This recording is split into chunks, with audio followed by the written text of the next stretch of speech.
is publication day for this book, Original Sin, President Biden's Decline, Its Cover-Up, and His Disastrous Choice to Run Again by Jake Tapper and Alex Thompson. I got an early copy of this bad boy, and I have it marked up. A lot of markings in here. And I finished it finally last night. I read it so that you don't have to. So I want to go through 8 takeaways from it that I think are important and I think are, eye-opening at some level or other, that I think it's just really important that you know about whether you read the book or not. So let's get started. Number 1.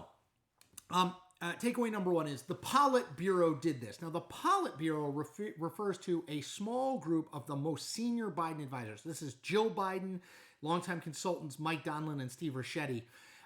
They are the ones who time and time again in this book are the gatekeepers to Biden. They are limiting access to him. They are denying the reality of the situation that lots and lots of Democratic elected officials, cabinet members in the Biden administration, the media were coming to them with, which is Joe Biden appears to be faltering physically and mentally, that he is getting worse as 2022 wore on into 2023, into 2024. He was getting worse and worse.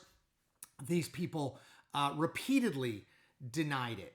I'll just 2 quick things. Mike Donlin, the political consultant, he was telling people, including Nancy Pelosi, that the polling after the June 27th debate was actually good for Biden and that he could still win. There's no evidence that there's any polling that suggested that. And then he and Ricchetti, the other member of the Politburo, refused to tell Biden that Democratic senators were very concerned about not just him and his political prospects, but their own.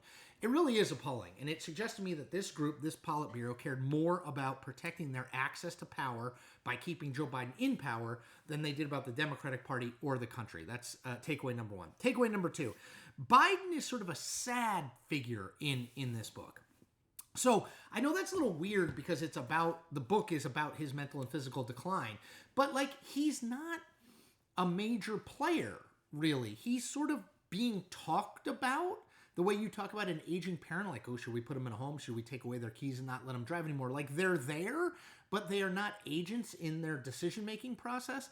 I was struck and reminded repeatedly of the words of Robert Hur, the special counsel, in his report. He's the one who investigated Joe Biden's retention of classified documents.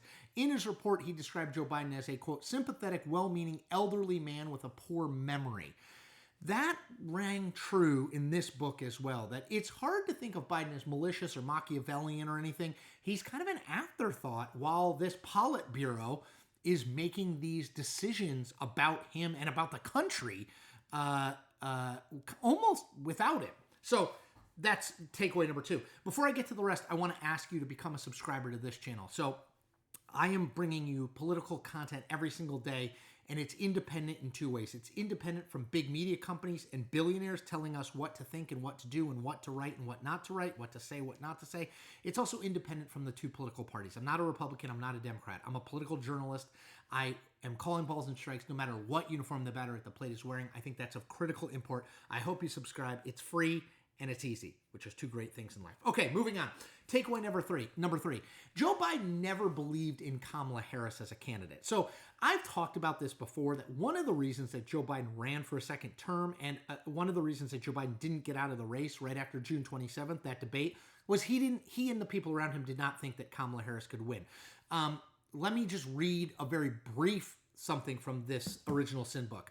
Many of the Biden team felt that Harris didn't put in the work and was also just not a very nice person. Several quietly expressed buyer's remorse. They should have picked Michigan Governor Gretchen Whitmer. Still, despite Biden's issues, they say he had beaten Trump and he wasn't confident that she could. He privately called her a work in progress. It became an additional rationalization for his re-election run. There was no plan B. Over and over and over in this book, Biden and the people around him make clear that they don't think Kamala Harris did a particularly good job as president, they don't think she's a good candidate, and they don't think she could win. I think we kind of always knew that, but there's documentation in here that makes it beyond a shadow of a doubt. Okay, takeaway number 4. The death of his son, Beau Biden, may have been the trigger for a lot of this mental and physical decline. So Beau Biden died in 2015 of brain cancer. And obviously I knew at the time it's a tragedy. It's a blow. You never get over it. But the book suggests that that may have been the beginning of what we saw fully manifest in 2022, 23, and 2024. Let me quote one thing.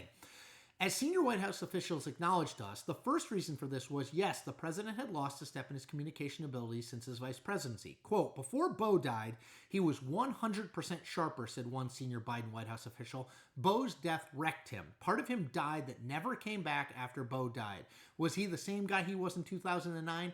Of course not. Now, I think it's worth noting here, we're talking about 2015, which raises the question in my mind, should Biden have run in 2020? And because I think that's an open question given what we now know. And he definitely shouldn't have run in 2024, given what we now know. Now, point 5, and this was related. Biden's decline, it ramped up in 2022, 2023, and 2024, but there were clear signs of it before then. As I mentioned, the Beau Biden quotes in 2015 about after Beau Biden's death, how much Biden changed.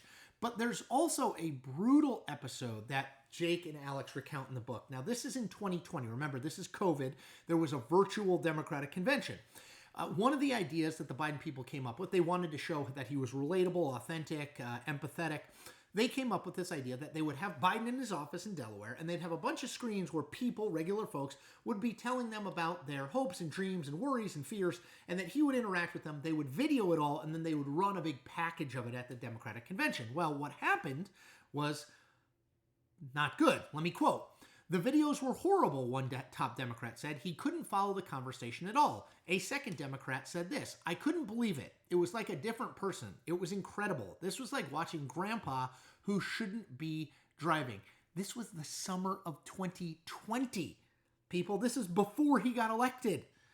Okay, takeaway 6. The tapes and the transcripts are damning. So one of the really powerful parts about this book is actually not words that Jake Tapper and Alex Thompson write.